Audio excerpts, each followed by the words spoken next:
Hello student, কেমন আছো? I hope প্রত্যেকে শুধু ভালো না, ভীষণ ভালো আছো। স্ক্রিনের ওপর একটা কোশ্চেন দেখা যাচ্ছে, তাই না? সো এই প্রশ্নটা আমরা পড়ব, তারপর এই কোশ্চেন অনুযায়ী কি আনসার হয় সেটা বের করবো। ওকে, কি বলেছে দেখো, যে কোনো একটি ত্রিভুজ এবিসি এর এবি, বিসি ও সি এ বাহুগুলির মধ্যবিন্দু ডিই ও এফ, তবে ত্রিভুজ ডিইএফ ও ত্রিভুজ এবিসি হবে 1:2, 1:3, 2:3 আর হচ্ছে 1:4। এই চারটা অপশনের মধ্যে কোনটা? ওকে, চলো আমি একটা র্যান্ডম ত্রিভুজ অঙ্কন করে নিই। সাপোজ এই হচ্ছে আমাদের ত্রিভুজ এ বি সি। এ বির বাহুটার মধ্যবিন্দু কি বলে দিয়েছে? ডি। চলো এখানটা ডি। বিসি বাহুর মধ্যবিন্দু কি? ই। এসি বাহুর মধ্যবিন্দু কি? এফ। তাহলে ডি ই কে জুড়ে দিলাম একসাথে, আবার ই এফ কে জুড়ে দিলাম, আর ডি এফ কে জুড়ে দিলাম। ওকে, এবার আমরা এই যে কোশ্চেনটা আনসার করছি না, এটা অ্যাকচুয়ালি ভেদক ও মধ্যবিন্দু সংক্রান্ত উপপাদ্যের কোশ্চেন।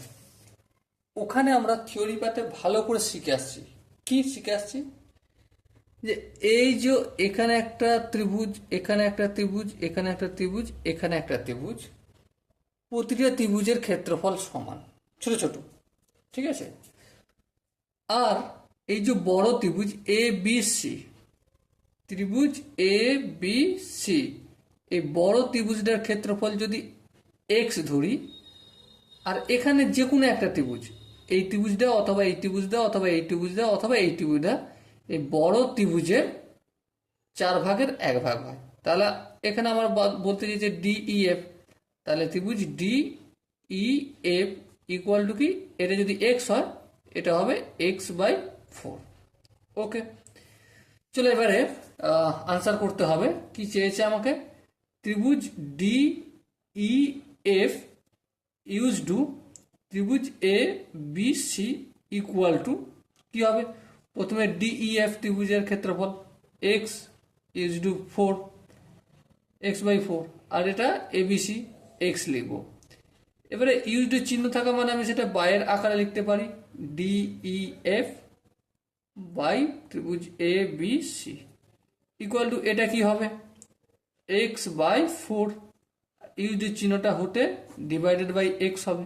হ্যাঁ ঠিক, তার মানে x/4, এই বাই চিহ্নটা যদি ইন্টু করি তাহলে এটা কি হয়ে যাবে?